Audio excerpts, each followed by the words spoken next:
We'll get things started with Head of School, Professor Robert Cunningham. Thank you. Welcome everyone, it's my great pleasure to invite you as the Dean and Head of Curtin Law School to this wonderful event. The Eminent Speaker event is something that Curtin Law School is very proud of. Before I persist though, let me acknowledge country in my own way. Nala Kadich Nunga Mort Kan Kadich Nijabuja, Nan Kadich Nunga Wajak Gabri, Burn, Korea. And we are, of course, in the Noongar season of Makaru. I'm not going to acknowledge all of the distinguished guests here, but I will draw attention to Raylene Webb KC, who's part of Murray Chambers and has been very instrumental in native title generally. And I mention Raylene and native title because when I was thinking about what to say to introduce this session, I thought it would be good for me to think about how do I explain to Professor Peter Yu about acknowledgement of country. No doubt he's visited Australia and New Zealand many times, so he's aware of this ritual, but what's it really about? Well, it really did evolve in its current form from Mabo in an organic way. I mean, there'll be different people that will tell you different stories about how acknowledgement of country came to be, but we sometimes, I think, forget how significant Mabo was in overturning this doctrine of terra nullius, and of course acknowledging country in some ways was a part of seeking to consolidate what the Mabo decision did by doing some truth-telling and saying, well, actually, this land was very much occupied for many thousands of years prior to 1788. So there is a bit of an irony in a Wajala or white person speaking or trying to speak Noongar in Perth CBD, because if we go back to the mid-60s, say, speaking Noongar could have landed you in trouble with the law, and of course Noongar people needed permission to be in the Perth CBD pretty much up until the 1960s, and we can rehearse some other aspects of the Aborigines Act of 1905, such as needing permission to move between the 26th parallel up or down, which is essentially Carnarvon, and also laws such as outlawing Indigenous women from being close to creeks or water inlets between sunrise or around sunrise and around sunset. So those sorts of laws, I think, demonstrate the way in which, the responsibility, I guess, that we have as lawyers and people interested in the law to think about, what has been the impact of that type of legislation over time. We're proud of the Eminent Speaker event within Curtin Law School because we've had many eminent speakers, of course. The last eminent speaker we had was our own Vice-Chancellor, Professor Harleen Hayne, but we've also had people like Justice Edelman from the High Court. We've had Chief Justice Wayne Martin, as he then was, from the Supreme Court of this state, the Commissioner of the Corruption and Crime Commission, the Honourable McKechnie as well, amongst many others. So it is really a great pleasure for me to honour Professor Peter Yu for this Eminent Speaker event, and to hand it over to Dr. Cheryl Fung, who's been instrumental in bringing Peter to our shores and in making him feel very welcome to Curtin Law School. So thank you so much, Cheryl. Thanks, Robert. And I should also say thank you to Serena and the professional team for all their support in getting this event together. I'm really happy to see some very familiar faces, former students and new faces as well. Very excited, of course, to welcome Peter to Curtin Law School.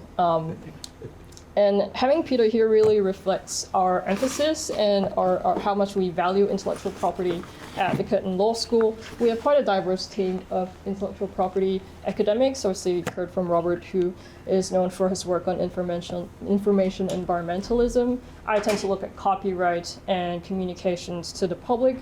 We also have Dr. Anna Bunn at the back there, who looks at privacy and the interesting question around digital child issues. We have Dr. Rami Alwan over there, who looks at IP and sustainable development, so kind of a broader area than I do, and Kelly Larson looks a lot at patent enforcement. So Kelly's on the back there And we also have Dr. Nikos Koutras, who looks a lot at open access and copyright, and Michael Dizon next to him looks at cybersecurity and technology regulation. So we have quite a diverse team here, and we're so excited to have Peter. And I have the impossible task of introducing someone who is so accomplished.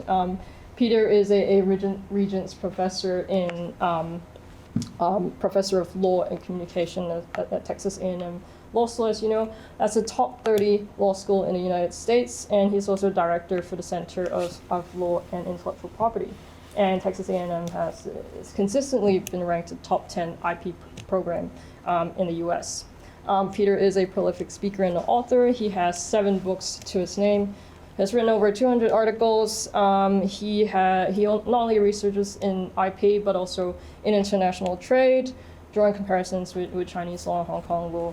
I know he's a very passionate and engaging teacher from having been to Texas A&M as a visiting scholar back in 2019.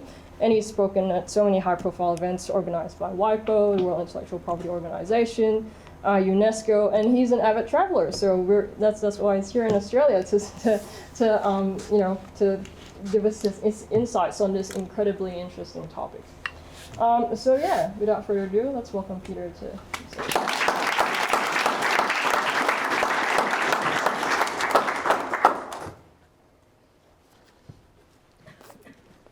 Thank you, Cheryl, for a kind introduction. Thank you, Dean Cunningham. It's a pleasure to be here. The last time I was here in Perth is more than a decade ago, and so I'm very excited to be back here.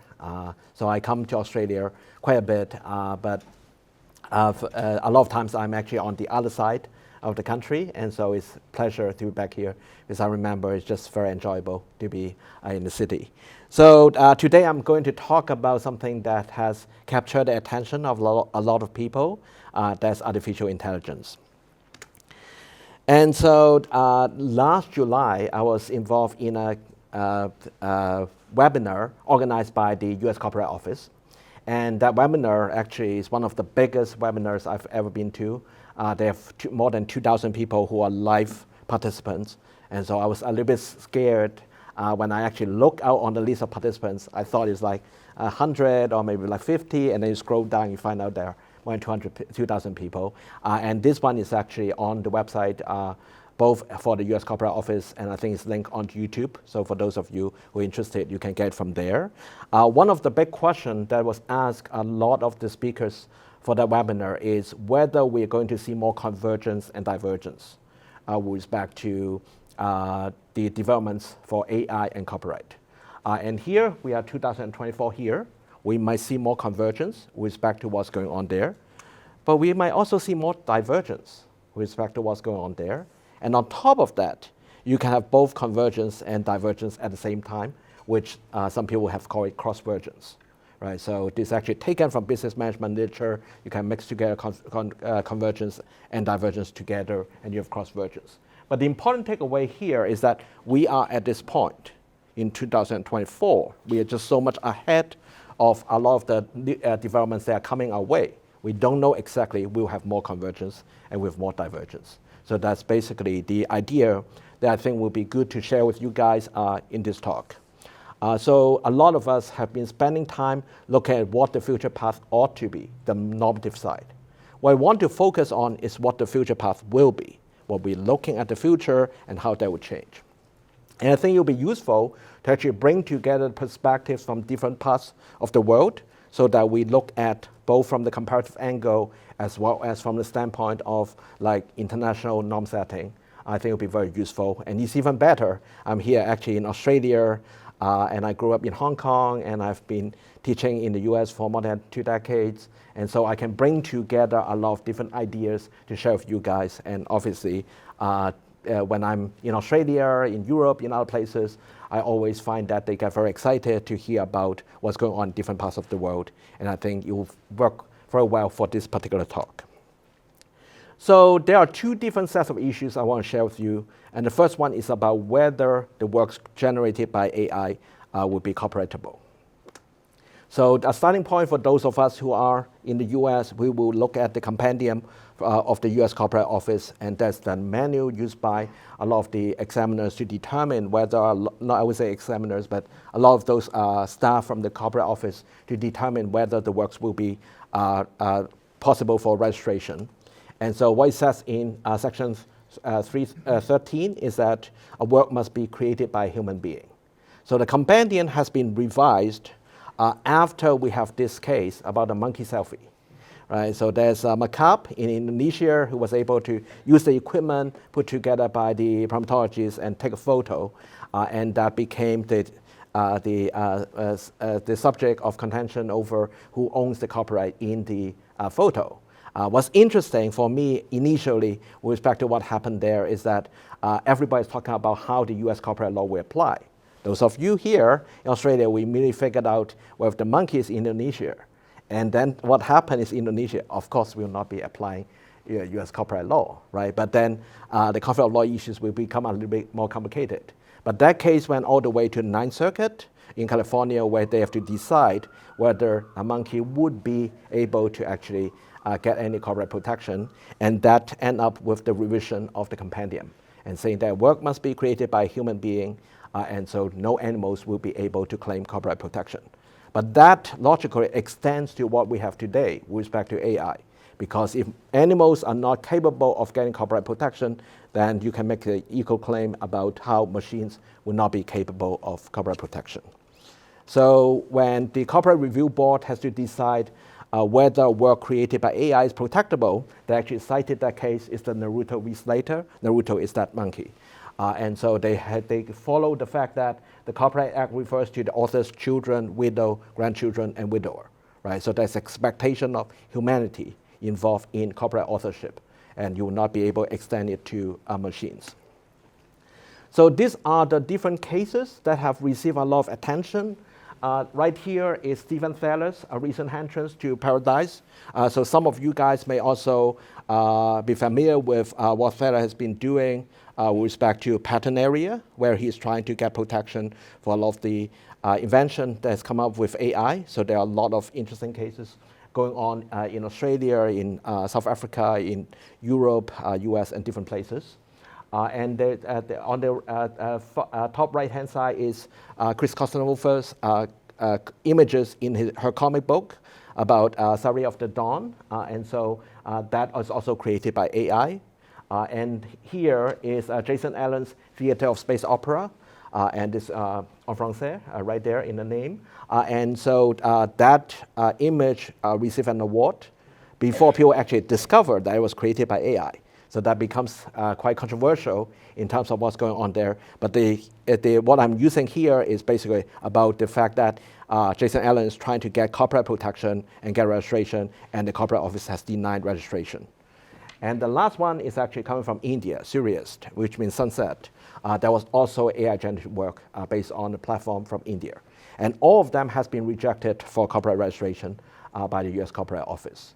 So for those of you who are interested, all of the decision has been posted on the US Copyright website, and you can get it from there. Those are the 4 decisions that have been widely mentioned.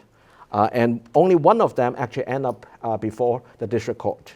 And that's from the District of Columbia, where they basically upheld the decision from the US Copyright Office not granting copyright registration to Stephen Thaller's work on Recent Entrance to Paradise. So this is the only case we have in the US at the moment, but that is widely cited because it's also a first impression case about whether AI-generated work will get copyright protection.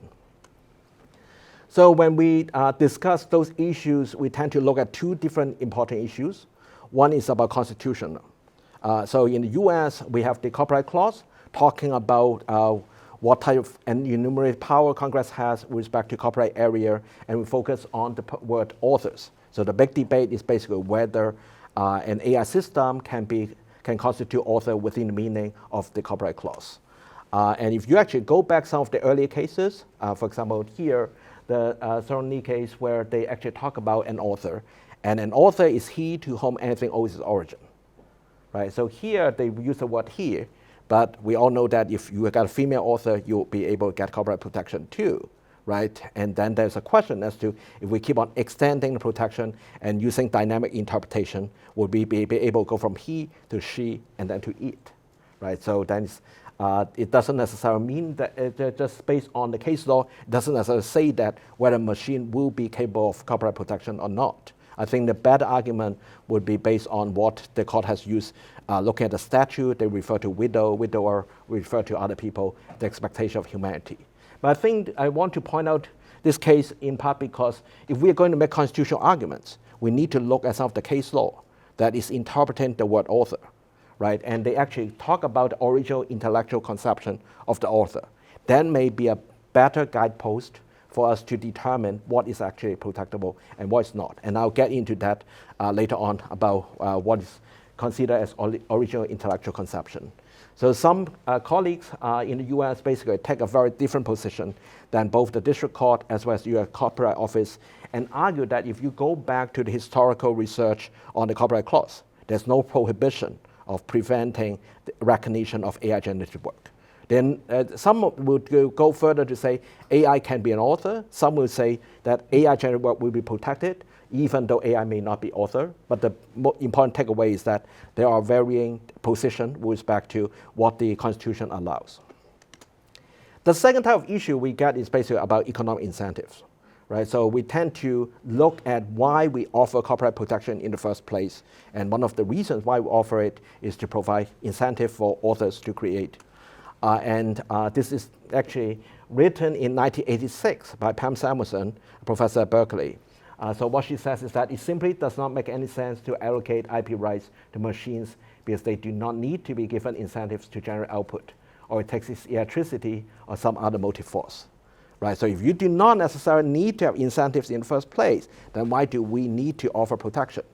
Right? One question that people love to ask is, do we have any underproduction of AI technology? The answer is at the moment, no.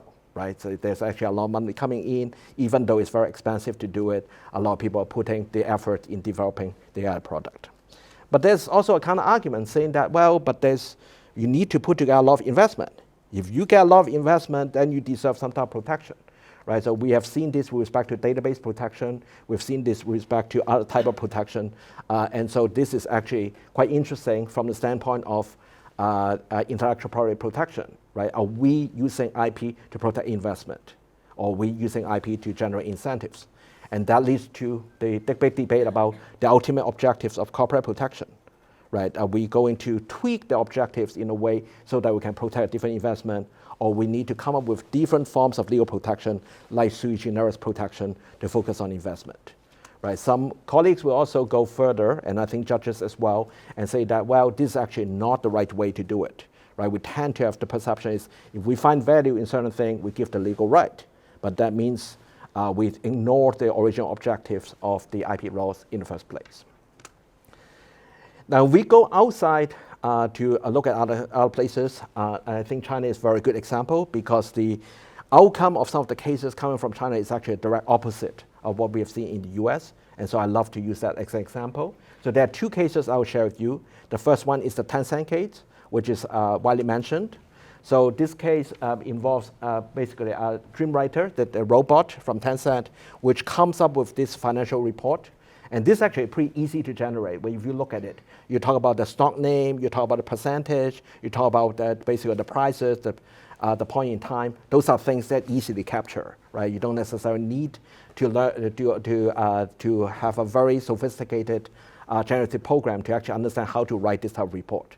Right, so increasingly, when you go onto the internet, you'll find a lot of newspaper articles that are actually generated by AI tools, and they will mention that specifically. But for some of the things like financial reports, sports reports, those are pretty easy to generate. And so that was done there.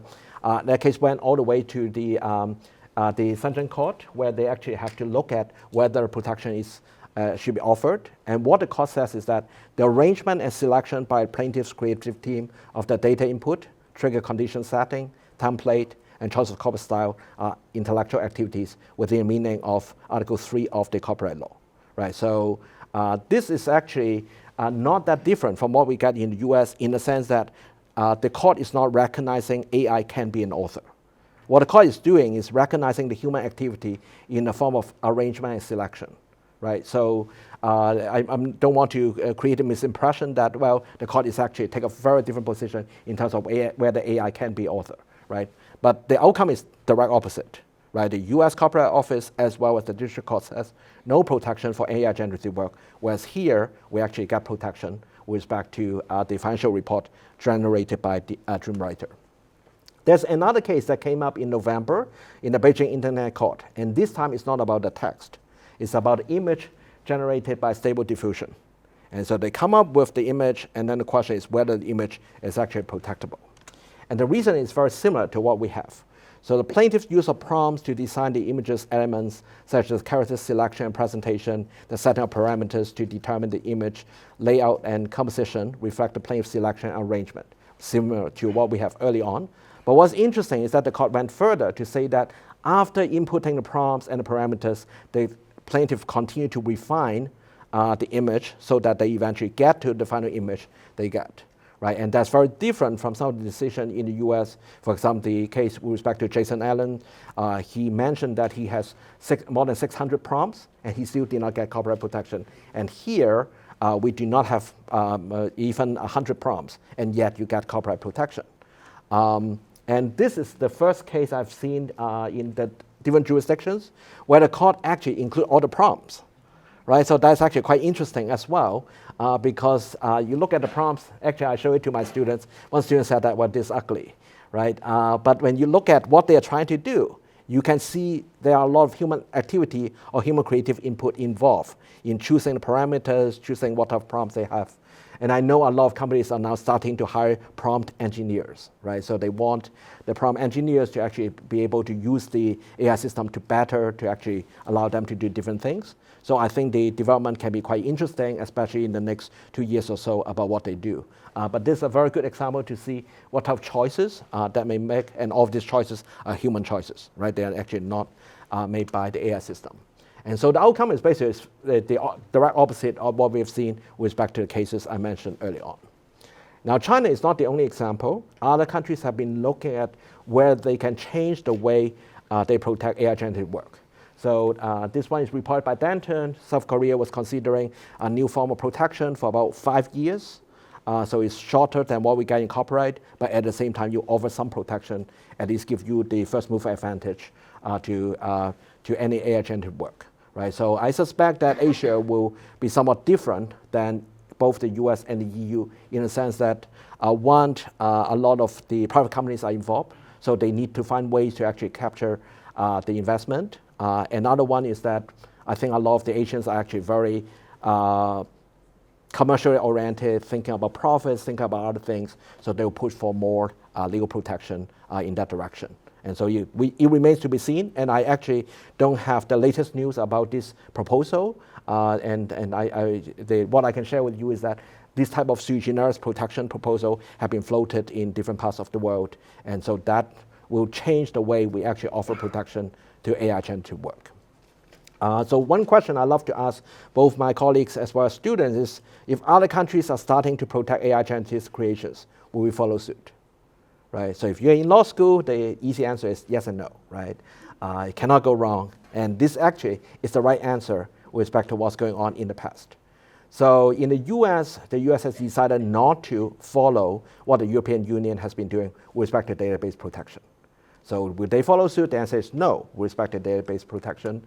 But the US has also changed its law with respect to the TRIPS agreement, right? So a lot of the things with respect to, for example, duration of patent, whether we can actually go back to protect works that's already fallen into a public domain because they do not fulfill the formality requirements.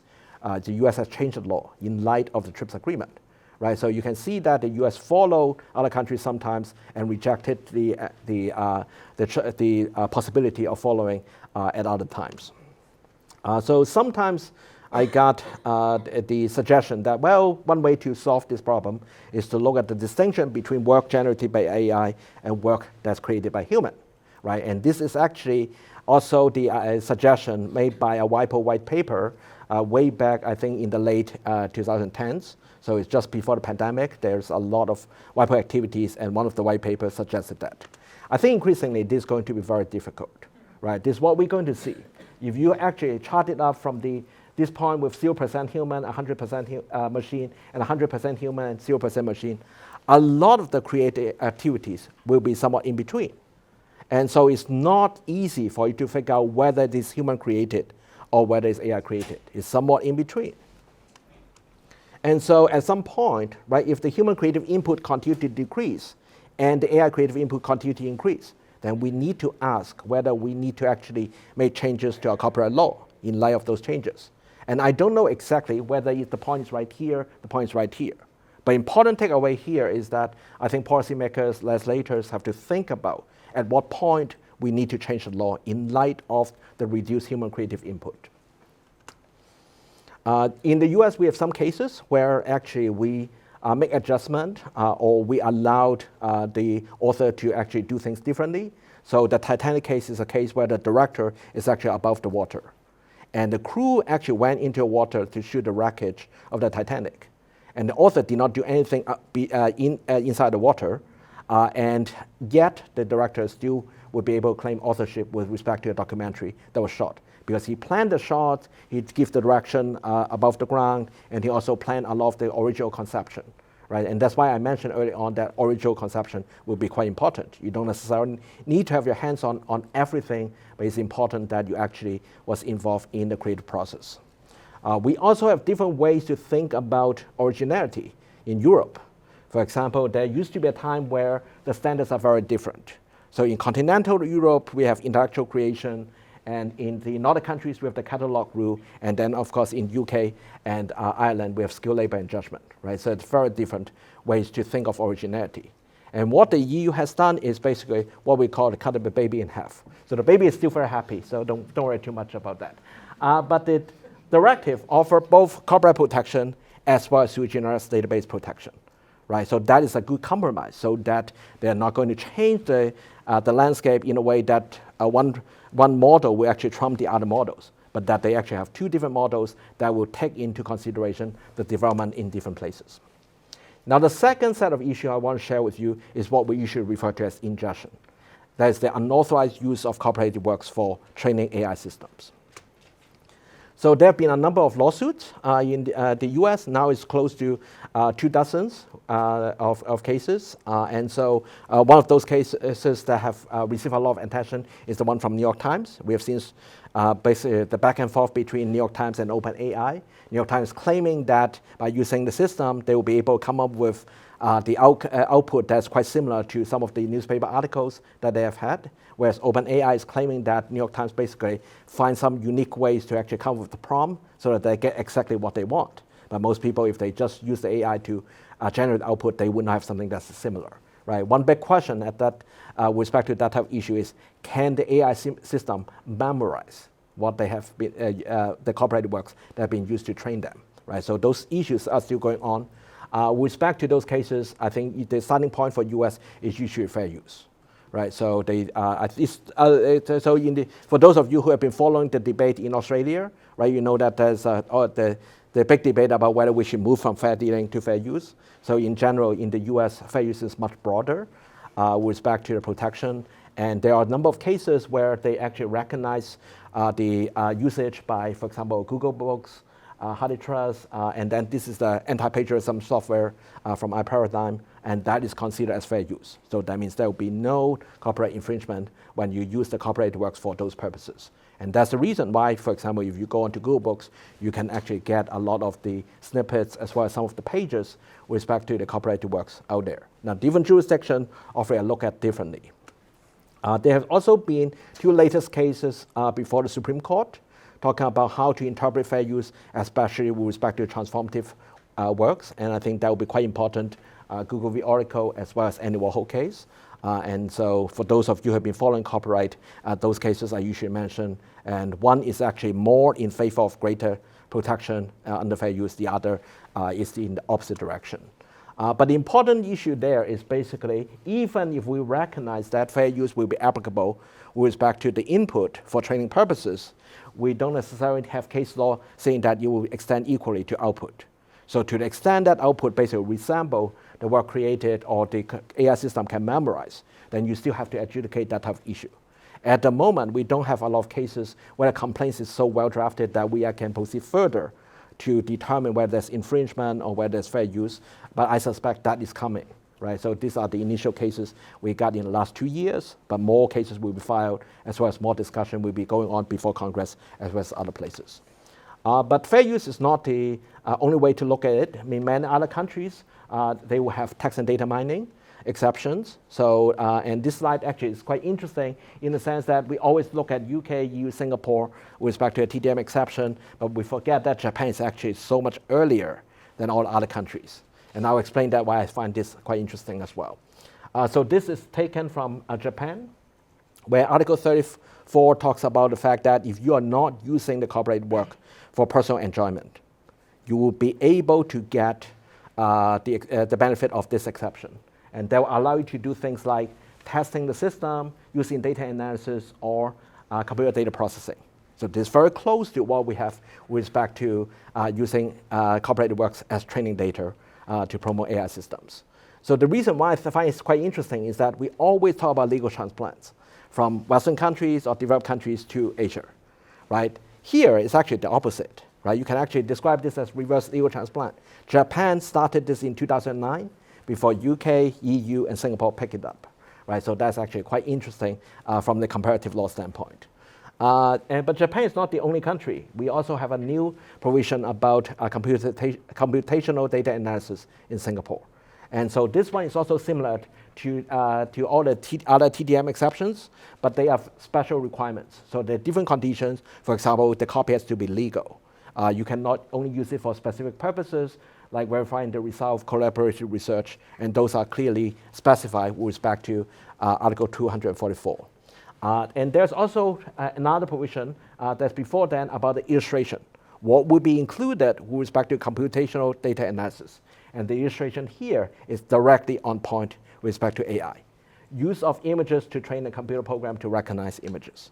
Right, so if you're thinking about Stable Diffusion, Midjourney, DALL-E, and some of those AI technological tools, this is actually fit within Article 243 of the Singapore copyright law. When Singapore revised the copyright law during the pandemic, Singapore also changed the different factors in the fair use provision. And those factors basically the same as what we got in Section 107 of the US copyright statute.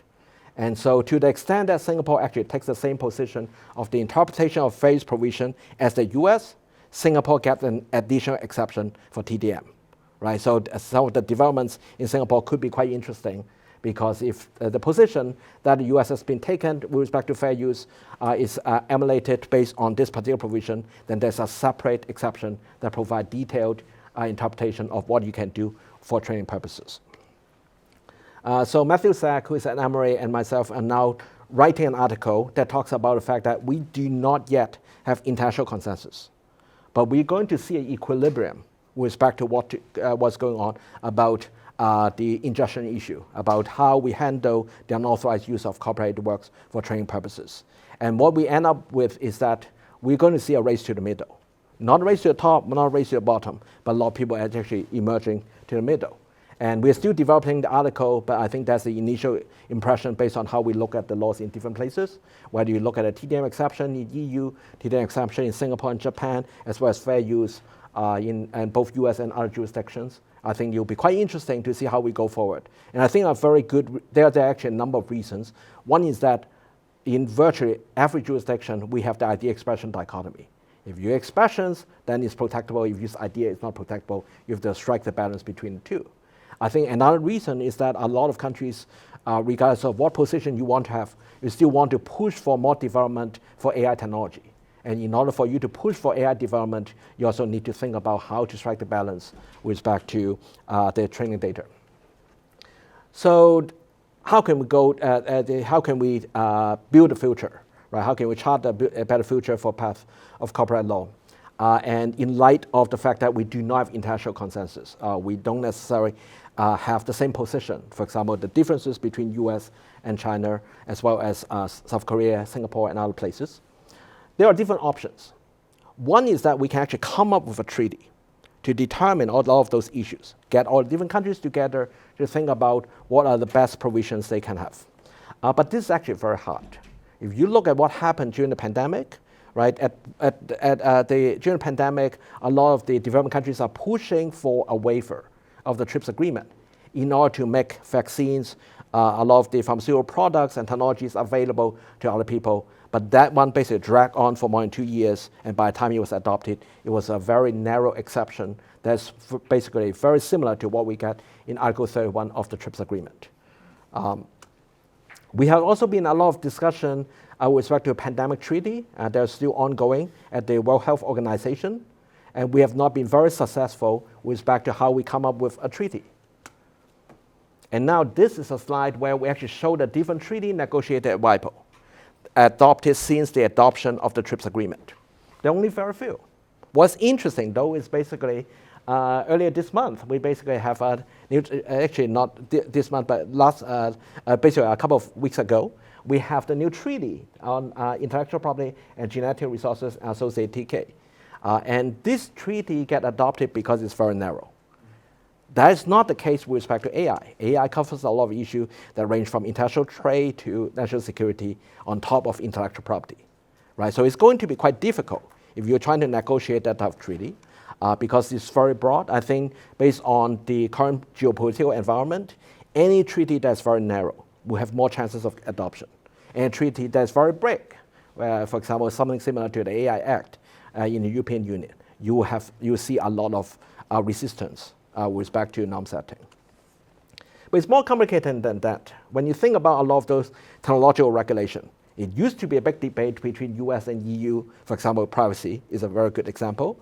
But now increasingly, we also see China becoming a player with respect to the technological standards they want or the type of regulation, right? So Anu Bradford wrote a book called about the Brussels effect, how the EU actually adopting technology regulation, especially with respect to personal data, that has impact in other places. And now her new book is Digital Empires, talking about a development in China, EU, and US about different ways to influence technological regulation. Right, so we are moving from a bipolar debate into a tripolarity or multipolarity. And that will also make it quite difficult to actually come up with a treaty or to have international norm setting. Another reason why it's difficult is the race to, in the area of AI, right? Different countries trying to actually move forward with back to what they want to do in the AI area, as well as both for economic and global competition. So during the pandemic, we have seen people talk about vaccine nationalism. And one question I want to leave with you guys is, are we going to see AI nationalism in the future, right? If we're going to see AI nationalism, what would that look like, right? How would that affect some of the norm-setting efforts that's going on at the international level? Now, having a treaty is not the only way to do it. You can also come with soft law recommendation. So for example, you can get the different countries together to come up with some type of recommendation, best practices, or some type of principles. So we do have a lot in the international law about this type of arrangement. So WIPO has a joint recommendation with respect to well-known trademarks, and so that has been incorporated into a number of treaties. The Doha Declaration is another good example. It's a soft law recommendation about what to do with those countries that do not have manufacturing capacities to make the drugs they need. What can they do, and what type of arrangement they can have with respect to TRIPS agreement. And that declaration eventually get implemented in Article 31 bis. And to date, this is the only amendment to a TRIPS agreement that we have ever seen within the WTO.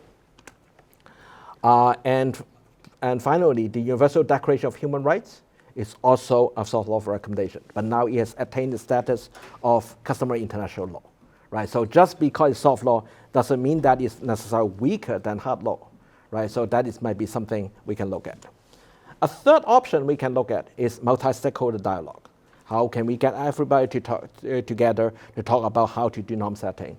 The Internet Governance Forum is a very good example.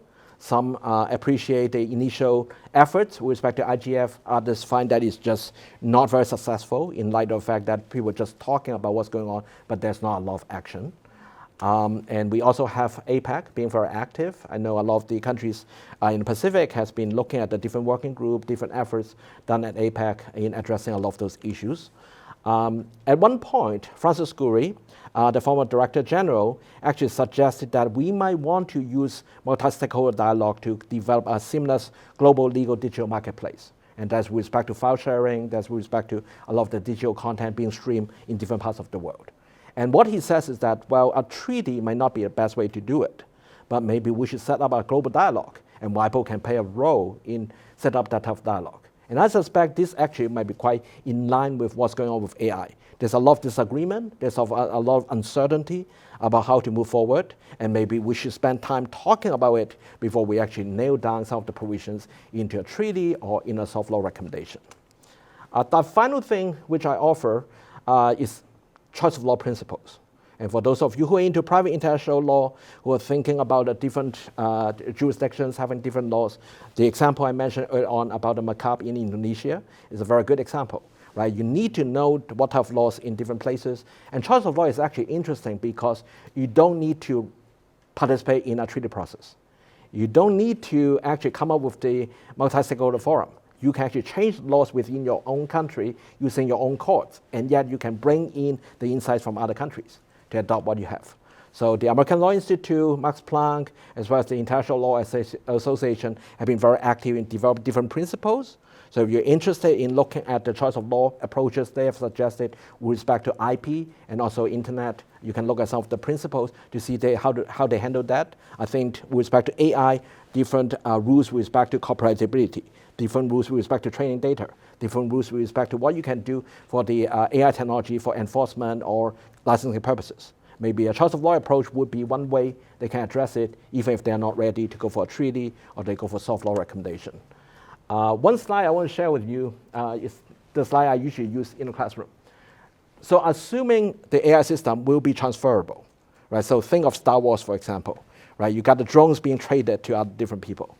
And so assuming we have off-the-shelf AI system where you can actually own the system, and then when you are done with it, you sell it to other people. The first owner came up with the algorithm and provided the initial input to training data and owned the system for 5 years. The second owner owns it for 10 years, but the algorithm has already been written. And as we go forward in the future, a lot of the algorithms will also produce new algorithm, so the machine can learn itself, but you continue to provide input data. And the last owner just bought the AI system currently and has owned it for less than a year. If there's any output coming from this AI system, who should own the output? First owner, second owner, or the third owner? If you go for the first owner, this is very similar to the law we got in a lot of Commonwealth jurisdiction as well as in UK. Right? You go for the person that's the most involved or that's necessary for you to actually come up with the output. Right? So algorithm would be the way to do it, and that's basically a traditional thinking for most computer scientists, at least in the last 20 decades or so, the last 2 decades or so before we got into generative AI.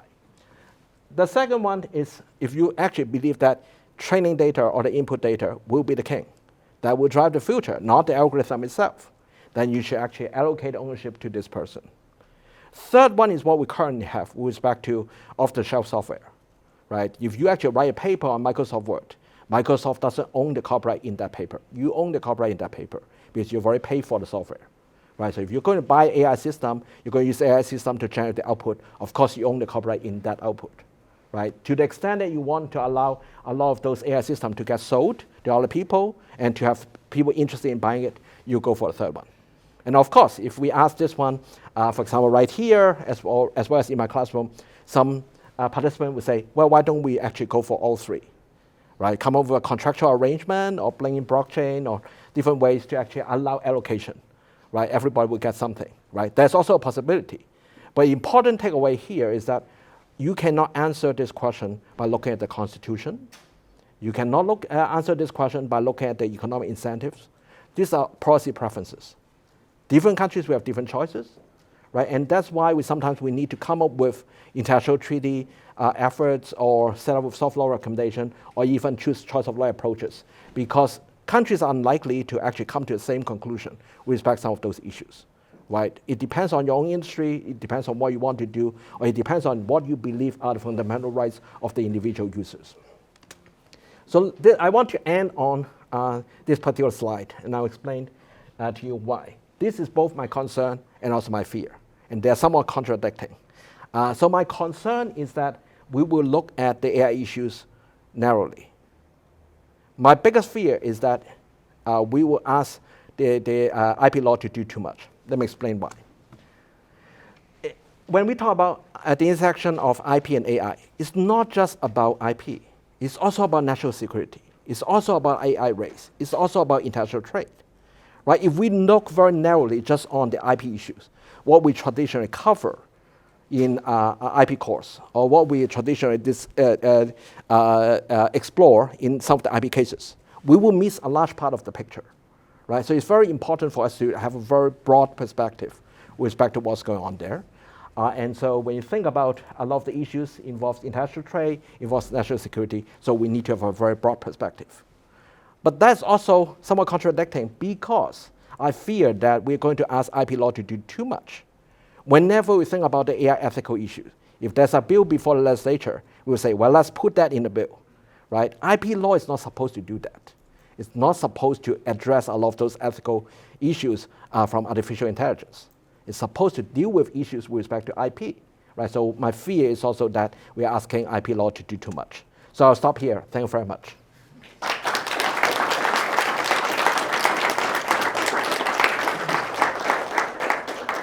Thank you very much, Peter. And I think you'll agree that Peter has covered so much ground, from the input of content to, I know you called it, what did you call it, ingestion, but also that the output of content as well, and also the international dimension and policy questions. It's just so much to take in, but I'm sure there are a lot of questions. I might exercise the moderator's prerogative and ask the initial question. So my first question really is around, you mentioned the Chinese case. So what I thought was really interesting about your presentation as well is so broad, but you gave us all these really practical and tangible case examples to make it really practical. You talked about the over 600 prompts, in the Beijing internet case. Not for the Beijing, for the Jason Allen's. And then right, the Beijing it is less than 100. Yeah. So you mentioned also the notion of choice as part of authorship, but there's also that notion of control, right? And that came up in the Lindsay and Titanic case, I think the kind of submarine.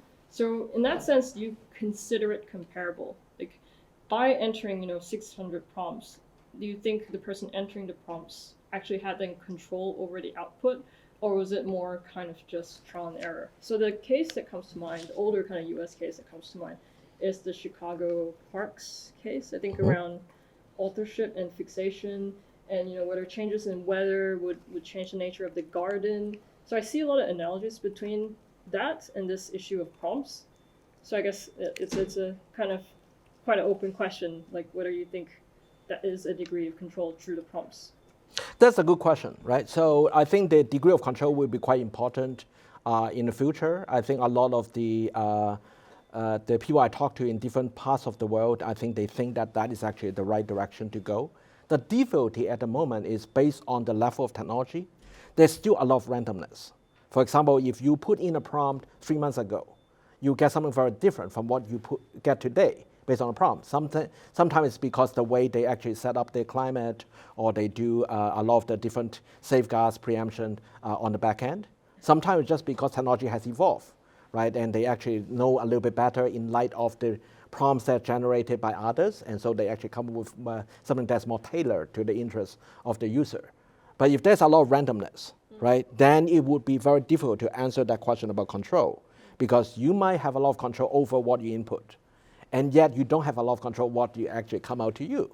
And the way the AI system works is basically they think about what type of words will follow logically, right, from the other words, but they're not really trying to give you a sentence based on the current creative process, right? So I think that would become an interesting issue. I think some of the technological platforms is now allowing you to save the different seeds that you have with respect to what you generated.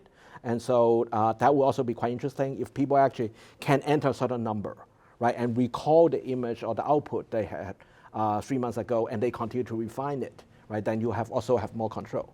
I think ultimately the big question is something that we always talk about, right? Do you want to allow more people to be authors, or do you want to allow more people to be editors, right? They're very different, right? I still have a lot of colleagues who believe that prompt engineering doesn't rise to a level of creativity, that they deserve protection. And those colleagues usually are very concerned about how a lot of the current artists or journalists or other people who have the professional training will get displaced by AI technology, right? So they hesitate to consider those to get the same type of protection. Some will find a middle ground, believing that, well, I think this is the future, but you only get limited protection. What we have seen with respect to South Korea is a very good example. 5 years is not the same thing as life plus 50 or life plus 70, but at least you get some type of protection and hit the middle ground. But ultimately, I think the big question for us to ask is that, do we want to have those people who cannot draw to become artists, right? And that's a difficult question, right? If you try to think of it from the point of democrating the creative, making the creative process more democratic, right? That sounds like a good thing.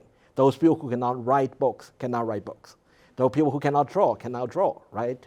If you're thinking from the perspective of how we're going to affect the creative industries or the creative profession, that might be quite dangerous, right? Because all of a sudden, you will have something that is not as good as what has been produced professionally, but that's good enough to a point that people don't want to pay for something that is actually better, right? So if I can design a poster using, for example, some of the generative AI tools, that is good enough for marketing purposes, I may not hire an advertising agency to do it for me, right? That doesn't mean that the output is as good as what you get professionally. But for some people, they're not really going for the same quality. As long as it's good enough for the purposes, they'll stop there, and the money is actually not going to profession, right? And that's why I think AI get dragged into, for example, the writers and actors strikes in Hollywood. It get dragged into a lot of those issues about human, basically employment and job displacement. And that goes to my fear, right? We're asking IP to do things that are actually belongs to other areas of the law. We're not trying to use IP to actually address job displacement issue because it's a much bigger issue than we have. But that's a good question. Anyone else have any questions? Yeah, Rami? Thank you, Peter, for the excellent presentation. I think it's comprehensive and covers lots of areas. So I research basically intellectual property in the Middle East. And there's lots of money going on into AI. I'm sure you're aware, Saudi Arabia, also UAE, they have lots of money and they're investing. And they want to make sure that the investment is going to in the right way. And they are lost with many options available. And the question is, within the many options that you have mentioned, how do you think developing countries should go in relation to AI? Maybe wait and see, especially those countries and many other countries. I think you mentioned China, Korea, maybe they are more developed in terms of their thinking about AI. But my question is, less developing countries, if you agree with me on this term, how do you think they should go about in relation to AI and intellectual property? Do you think they should wait and see? Maybe also think about a treaty, but on a smaller level rather than an international level, especially, for example, Gulf states, they can do a treaty in relation to AI, or even reform, but they might follow suits, as you said, in France, for example. There's lots of draft to the intellectual property code in relation to licensing and collective licensing, and also other ideas about taxation and so on. So how do you think they should go about in relation to this many options, the sea of options which are available? What's your best advice for those countries in terms of that? So I think a lot of those efforts among the policymakers in developing countries is really to address the threats created by AI, as opposed to some of the issues I mentioned, in those countries that basically have ability to invest in the AI sector. I think they will probably have to look beyond that, to look at whether they actually want to offer certain type of protection or different buckets of protection, so they can actually offer some more incentives or protect investment, right? That goes to the big debate about, for example, whether we should actually offer some type of rights if there's value or if there's investment. And I think a lot of policymakers are thinking in that direction, right? I think the difficulty with respect to any policymaking going forward, one is to figure out whether the country will be better off if they actually offer stronger protection of AI technology and the output generated by AI technology, or not doing it, right? So you can look at the debate with respect to whether it's much better to require Google to pay for a license before you actually do Google Books, or you actually do the search engine, or you want to go the other direction. I think if you do the comparison based on what we have seen in the past 20 years, I would say that leaving it open is actually a better way to go, right? Because then you end up with better technology. And I think that will be challenging for a lot of developing countries because they don't have a lot of option. They don't necessarily want to gamble, right, fearing that they pick the wrong choice. So I think that would be a big question. And I don't think wait and see is necessarily a good way, because then they may just fall too far behind, right? So in the old days, we talk about the digital divide, the divide between those who have information communication technology and internet content and those that do not. And now we're increasingly looking at the AI divide or the algorithmic divide. The more you wait, the more you stay far behind, right? So I think that will be one issue they need to look at. I think the other issue that will be quite important for them to think about is that they might be able to import some of the AI technology. For example, when I mentioned the slide with the off-the-shelf or the type of AI system that can be traded, right? They can actually import that type of technology, and trying to actually come up with money to bring in technology that way is not the same thing as developing the technology in the first place, right? So that's different. The drawback of that is that a lot of those systems may be trained on data that are not relevant to those countries, right? They might be actually trained on based on what we have in the US or what we have in the EU, Australia, and other places.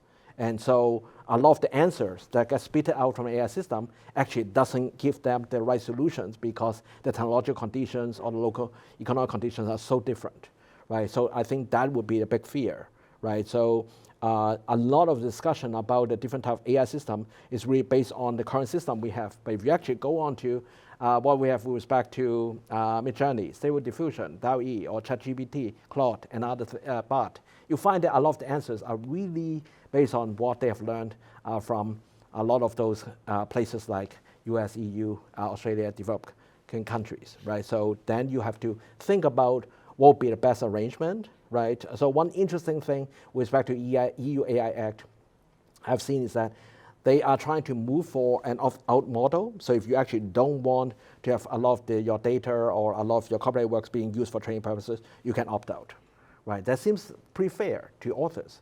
But what if most European authors decide to opt out? Then you end up with an AI system, not with a lot of knowledge about European Union, right? And the AI system will start to hallucinate. Well, a lot of the ideas are about what the Europe should look like, what Europe should look like, or what the European Union's developments should be.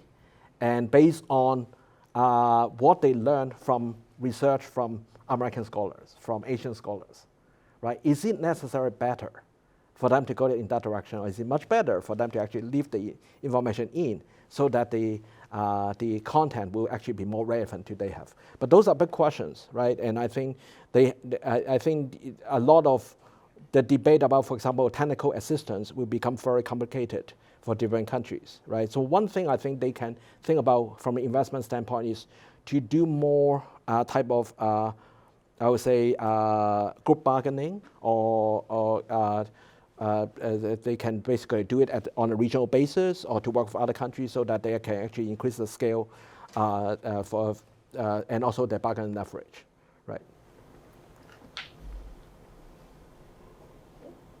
Yes, thank you, Professor Yu. I really enjoyed the lecture, and I appreciate your talk about how AI could be an author. But I want to draw your attention to what you said about the AI memorizing the source material. From my understanding, that goes towards issues of originality, and works that are original do not attract copyright protection. I've done a bit of research into how Stable Diffusion in particular works, and I understand that's about taking an original piece of work, denoising it, and then the algorithm reconstructs the original image. My question is, would a reconstruction be considered memorization? And if so, would that break originality? So even memorization would not necessarily trigger copyright infringement, right? I think we use memorization as a way to talk about those issues and to suggest that, well, because of memorization, we can infer that they basically have the copyrighted work basically reproduced within the system, and therefore will be able to rely on copyright law to actually go after the AI developers. But most of the images they got broken down into different tokens, and they look at how the different tokens are in the different areas, and to try to figure out the relationship between all different tokens and what usually follow the others. And there's the possibility that a lot of those works have not been copied as we understood within copyright law, right? And that becomes quite complicated. We can make an argument saying that, well, this type of thing is basically the functional equivalent of copyright reproduction within a copyright system. But if we're going to make that leap, that's pretty dangerous in the sense that if the law is not written that way, we're going to make that leap just based on the changes in technology, then a lot of things will all of a sudden will trigger copyright law infringement, right? So I think what you describe is actually a very good way, right, to understand the difficulty with respect to how people are trying to draft the complaints with respect to some of the cases. A lot of the complaints would look at whether the work has been reproduced and stored within the system. But if you actually look at how the training is being done, it's not as simple as you got a copy. And then you copy the image or you copy basically the entire book and you store it in the system and you spit out the content, right? They actually try to do the analysis of where the words are, how the words follow each other, and they understand the relationship. And a lot of things actually boils down to like numbers. And so that they basically do the numbers so they can figure out how to actually come up with the best arrangement for you.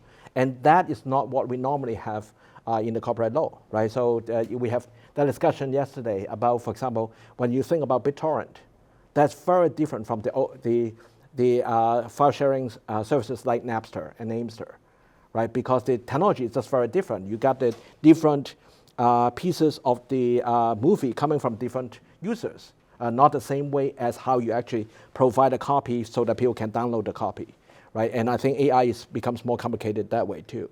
And I think a lot of those issues will become very technical, right? So I think those of us who have been following cases are very eager to look at both the complaints as well as a lot of the information supplied by the litigants to see how they actually describe the technology. And one thing I would advise you to think a little bit more is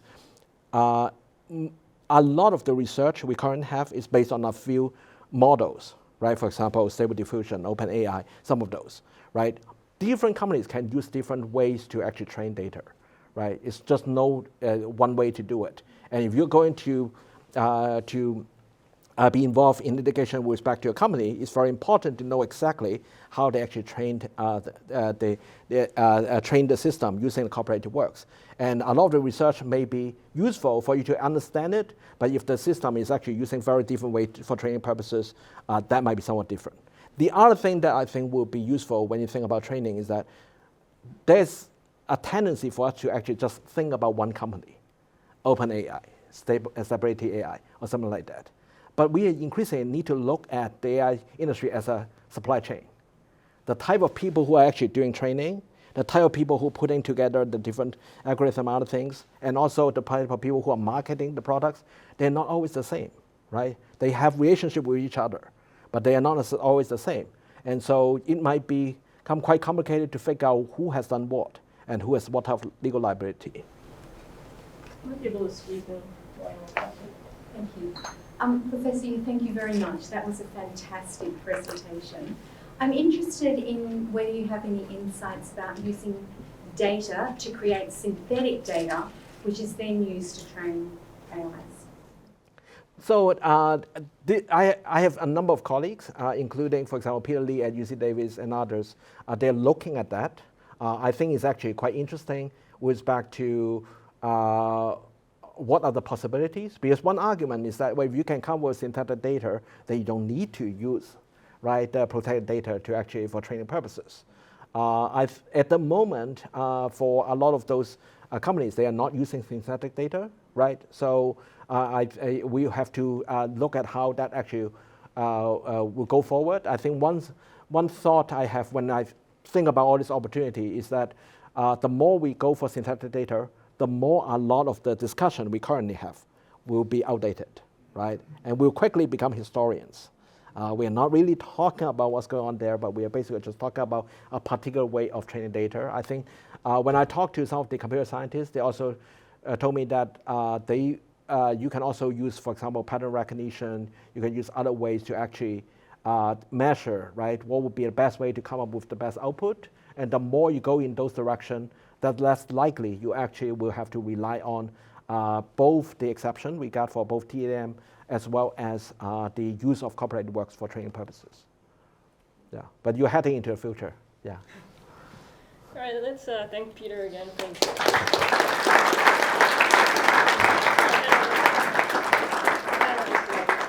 Thank you, Peter, for such a great tour de force of artificial intelligence. And I found, at the beginning of today, I mentioned the concept of terra nullius, and another concept that I've often found useful in this domain is res nullius, which is an old Roman law concept, often to be contrasted with res communis. And the reason res nullius and res communis become relevant, in a sense, to this discussion is because, on the one hand, res nullius is that everything is for the taking and whoever claims it will basically own it. Whereas res communis, the perspective there is that you need to demonstrate public benefit in order to be able to claim ownership over whatever it is that you're seeking to claim ownership over it. I think that old Roman law concepts of res communis and res nullius might become useful along the way here as we start to think more deeply about the ownership and control, and indeed the incentivisation of this type of technology, which becomes an important part of the overall matrix. You did mention along the way that intellectual property may become too narrow as a way of actually regulating or thinking about how we might regulate AI. But I guess on the other hand, it is also a very useful and important side of struggle, intellectual property, because it's always sought to navigate between private and public interests. And if we go back to, say, the Statute of Anne, 1709, and look at the sort of tension that was playing out between authors and publishers, for instance, perhaps many of the issues that we're going to see in the future will replicate those sorts of tensions, where you've got the creators, but you've also got big capital investing, as the publishers were back in the 1700s. We were never going to solve all the issues today, but I think we've done a wonderful job of traversing many of the key issues that might arise in the future. These events only work because you show up, so thank you so much. There are always CPD points available, so hopefully you've done your signing if that's relevant. But otherwise, please join us for refreshments, and thanks again to Dr. Cheryl Fung, but of course also to Professor Peter Yu for making your way to Curtin Law School. Yeah, thank you. I was going to say I have some wine, which I think we've drunk both yesterday and last night, but you've got some more. Thank you. More gifts Thank you. there. Thank you. So thanks again. Cheers.